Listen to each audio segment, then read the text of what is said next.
जालना तालुक्यातील देवमूर्ती येथे जबरी चोरी करणाऱ्या 2 सराईत गुन्हेगारांना जेरबंद करण्यात आले आहे. जालना स्थानिक गुन्हे शाखेचे 8 तासाच्या आत या गुन्हेगारांची पकड केली आहे. या कारवाईत 7,14,000चा मुद्देमाल जप्त करण्यात आला आहे, ज्यात रोख रक्कम, सोने-चांदीचे दागिने, गुन्ह्यात वापरलेले हत्यार आणि 4 चाकी वाहनांचा समावेश आहे. आरोपींनी गुन्हा केल्याची कबुली दिली असून त्यांना पुढील तपासासाठी तालुका जालना पोलिसांच्या ताब्यात देण्यात आले आहे. कारवाईत उपविभागीय पोलीस अधिकारी अनंत कुलकर्णी यांच्या मार्गदर्शनाखाली करण्यात आली आहे.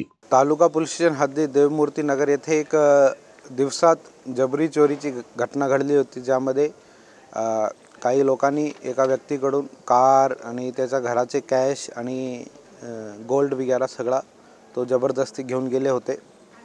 लगेच आमची तालुका पोलीस स्टेशन आणि LCBची टीम त्यामध्ये ॲक्टिव्ह झाली आणि 8 तासाच्या आतमध्ये पूर्ण 100% मुद्देमाल रिकवर त्याच्यामध्ये केलेला आहे.